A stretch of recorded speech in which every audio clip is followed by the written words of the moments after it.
Vous avez sans doute appris à travers la presse que le chef de l'État a nommé les animateurs des coordinations provinciales du programme au niveau de la province de l'Ituri, du Nord et du Sud Kivu.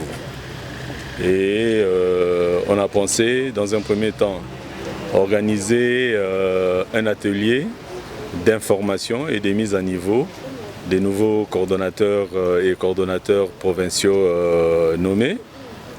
Et à l'issue de cet atelier, nous avons pensé, ma collègue et moi, de faire le tour des provinces pour voir avec les autorités politiques et militaires et toutes les parties prenantes au programme de désarmement, démobilisation, relèvement communautaire et stabilisation, comment nous allons amorcer ce processus, étant donné que depuis les derniers conclaves de Nairobi, il y a de plus en plus de volontés de reddition de la part des groupes armés. Alors il fallait prendre déjà des dispositions pour voir comment on va accueillir ces frères et sœurs qui ont décidé de déposer les armes. Où est-ce qu'on va les regrouper pour qu'ils rendent les armes et où est-ce que nous pouvons les rassembler pour qu'ils poursuivent les opérations d'identification, de vérification et d'orientation que nous appelons en termes techniques des opérations de démobilisation, de sorte que après ces deux premières étapes, donc désarmement et démobilisation, nous pensions à leur donner des formations qui les qualifient pour qu'ils deviennent utiles non seulement à eux-mêmes, mais également à la communauté. C'est la raison pour laquelle, dès notre arrivée ce matin, on a pensé venir présenter nos civilités à l'autorité provinciale et lui dire la raison de notre présence ici à Bunia. J'ai dit la même chose. On va définir avec l'armée, avec la MONUSCO, avec la région militaire de manière générale, qui fait quoi, si c'est qui fait quoi et quand et comment.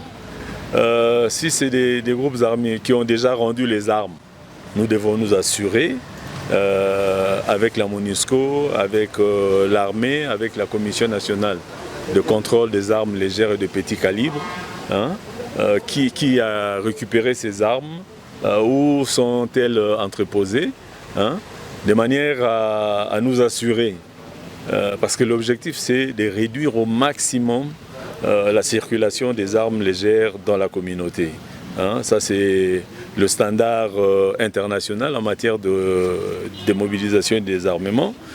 Et s'ils ont effectivement rendu les armes, voir comment leur délivrer des certificats de désarmement pour qu'ils soient éligibles maintenant à la démobilisation.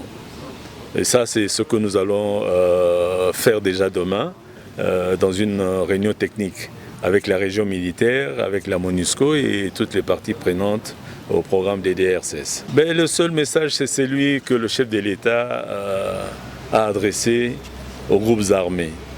Il y a un temps pour tout. C'est vrai, hier, pour une raison ou pour une autre, ils ont été obligés de prendre les armes et de combattre la République. Mais aujourd'hui, il n'y a plus de raison. Il n'y a plus de raison. D'aucuns ont pris les armes pour protéger leur communauté contre d'autres peuplades. Mais aujourd'hui, nous disons que l'État doit pouvoir assurer sa souveraineté sur toute l'étendue de la République. Et pour cela, le chef de l'État a pensé mettre en place ce programme pour que ceux qui acceptent de rendre les armes soient récupérés, formés et réinsérés au sein des communautés pour qu'ils participent au développement. Ce pays a besoin de paix, ce pays a besoin de sécurité pour qu'il se développe parce que c'est un pays qui est appelé à un grand avenir. Et pour cela, le seul message est celui de la paix. qui reviennent à des bons sentiments pour qu'ensemble nous puissions reconstruire ce grand et beau pays. Voilà.